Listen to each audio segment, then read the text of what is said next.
right, guys, I spent this whole week, I guess, slowly adding, quite honestly, a shit ton of lights to this bike. I do think see and be seen is very important.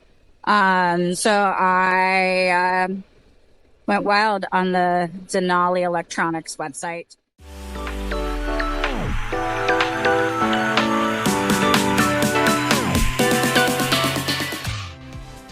Alright guys, this was ultimately a pretty easy install. While I had a lot of different products I was putting on this bike, I did just organize to make sure to do the front end first and then follow with the back end and connect everything together. Ride a motorcycle with me.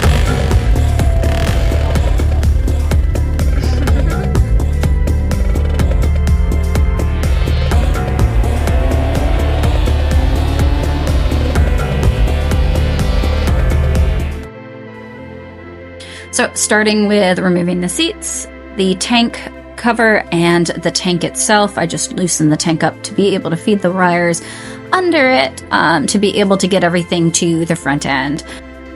We remove the tank panel. There's two T25 bolts on the front, and then you just slide it out. And for the tank itself, there's three 10mm bolts on it, one towards the seat and one on each side. You'll also need to unclip the fuel sending unit that's under the tank itself. There is also a vent tube on the left-hand side. I didn't want to remove the clamps and have to replace it, so I actually just loosened up the tank so I was able to feed everything under it. I did unhook the fuel line to be able to get under this a little bit better. After that, I went ahead and installed the front turn signals and the D4s. Easiest way to do this was to remove the engine guards and the lower front fairings. So grab your 1/2-inch socket and T25 again. The skid plate did also have to be removed to be able to get the battery terminals. You'll need your T30 forks.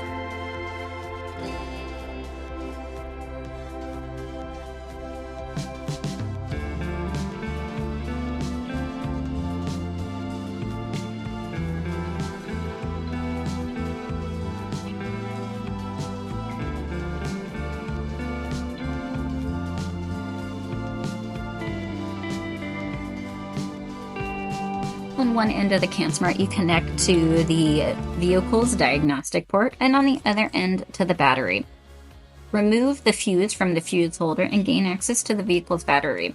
Disconnect the negative and positive terminals, and then adding the CanSmart wiring harness to the vehicle via the ring terminals. Make sure that the orange wire lead with the fuse holder goes on the positive terminal of the battery. After it is installed, reinstall the fuse into the holder.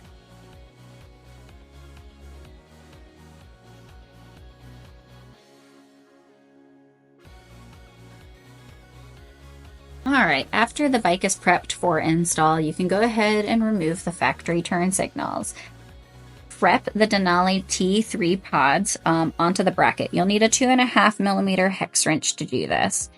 After the side fairing is fully disassembled, you can route the cables through the same inner tract as the factory turn signals.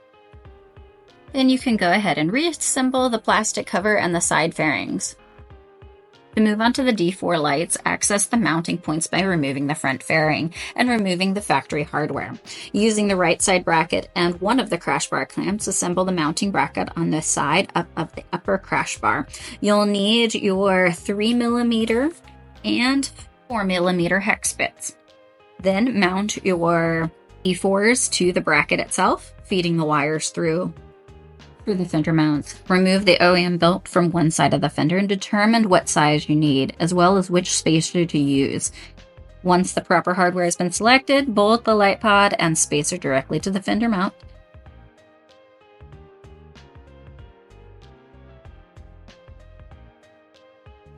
And to reinstall the front end of this bike.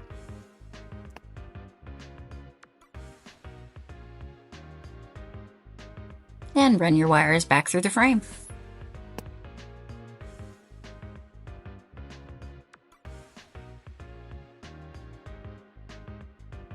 The turn signals, D4s, and the fender mounted lights were all plug and play for the Harley-Davidson Pan America.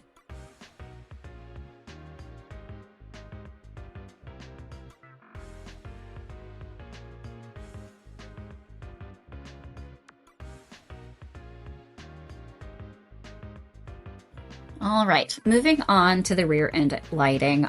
You will need a 2.5 millimeter, 4 millimeter, 5 millimeter Allen key, as well as a 10 millimeter wrench to be able to install both the rear turn signals and rear brake light.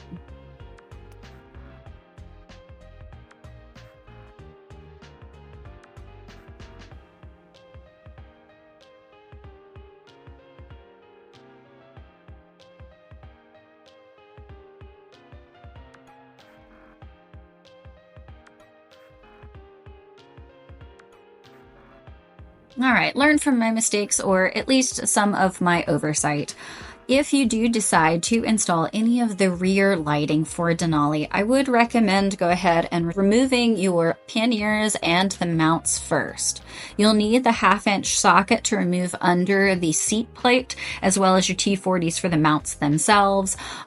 Make sure to get that out of the way, and then you'll have a little bit easier install.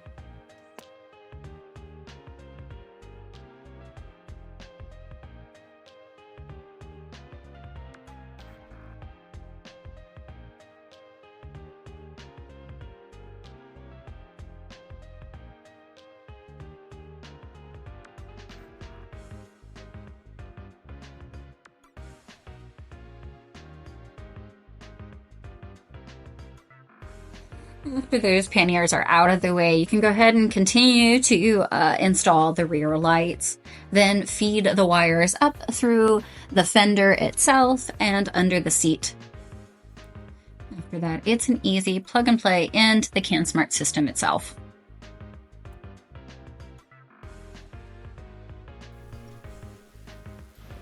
A few days I've been installing these Denali lights. I have the pods. I have some daytime running lights, which I'm actually going to move over to the fairings anyway. I feel like it's a little too busy. I did switch out the turn signals on the front. The rear also has the turn signals, and I did the brake light as well. So now I need to do all the computery part to make sure that I can do it with my hand adjustments.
As I said, I went wild on the website, but they have some really, really great products with already really, really great reviews.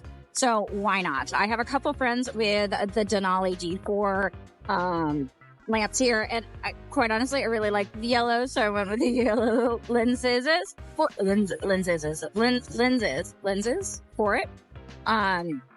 So I did those. Pretty easy install. I did do instead of replacing my turn signals, but then I decided why not do the Denali turn signals as well. So I do have the front Denali turn signals on, and then because the back end of this bike is a little on the dim, I did do the additional Denali rear turn signals and brake light. And the reason I did this brake light is it does really flash, and especially when I slow down a little, it gives a little tap flash. So I think that engine braking light is really important when it comes to motorcycling. Cars do not seem to really understand that the same way. And because we're not necessarily hitting our brakes, I think it's a really smart thing to have, right? So definitely did that. And then, because why not? I also decided to buy some daytime running lights. Now, I currently have them installed in a different spot because I just am an idiot and I bought the wrong mount than I was intending on. So I bought the fender mount by accident, but I was really trying to buy one of the flush mounts because my intention was to put them on the lowers, but facing outward. So you would be able to see the bike a little bit more in a side profile. While this is not a small bike, it's still a dark color, okay? And while I love me some dark colors, and obviously my indigo purple, you really can't see it at night, and I think that defeats the purpose of seeing be seen. So I feel like some daytime running lights that will be on during the day and at night that are bright as hell. I thought that was a really good option for me. So I did reorder the side mounts. I have not installed them just yet, but I'll make sure to have a little video and picture by the time I get that done. And then I do technically have the hand guard lights. They are also additional turn signals. I kind of wanted to wait until I installed the daytime running lights on the side of the bike to see how obnoxious the front end looks, because right now with them on the fender, she's pretty obnoxious looking, and really I worry about overkill to a certain degree, which I do think, too much lights isn't really a thing, but it is. So I'm going to wait till I install that to kind of make a decision if I feel like that one as well. But that's where I'm at on the Denali install. There's a little bit of everything. With that said, not the easiest install. I guess... Okay, it's not hard. If you know electronics and can understand the basics, most of this was super plug and play. The challenge that I personally had was to make sure there was so much stuff, it was all actually plugged in properly. And then really placed all those wires in a very safe spot. So to feed the wires from the D4s and the front turn signals, it has to kind of go somewhere safe, like under the tank, which is a bitch to do. So it's not really hard. It's just, it takes a lot of time. And you do want to make sure, obviously, you do it correctly. The instructions were great. Partially because, again, they make the plug and play stuff for most of the Harley Pan American parts. So thank you for making it not necessarily idiot proof, but probably as close as you can get, Denali. Because I really didn't have too much an issue going, okay, A goes to A and B goes to B. It's pretty simple. So thank you for that. But again, trying to make sure that you're feeding wires through where they're supposed to be and they're in a safe spot. That was the only real challenge to it. So I wouldn't call it as easy as some of the other install things. But we're not even talking like oil change, I think, at this point still. It's so simple.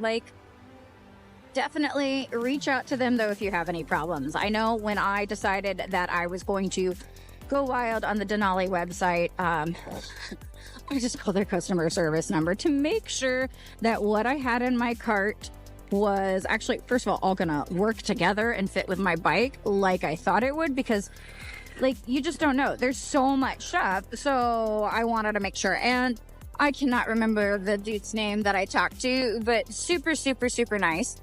And when I called for a question about one of the wires, he had zero issue understanding my, I guess the names that I made for everything, all the doohickeys and whatchamacallits. He followed along perfectly well and did not get frustrated with any of it. So I really appreciate their customer service and I guess help desk for troubleshooting, which again, there wasn't really much. I just wanted to make sure that I was doing stuff right. And for the fact that they answered their phone calls and were so helpful was awesome. So definitely great company to support. Check out Denali Electronics. As I said, I have the D4s, turn signals on the front and rear, some daytime running lights currently mounted on the fender, but I'm going to relocate them. And the brake light. I may or may not go ahead and install the handbar guards, turn signals, but we'll see. Thank you guys for watching. I'm going to go ride some more now.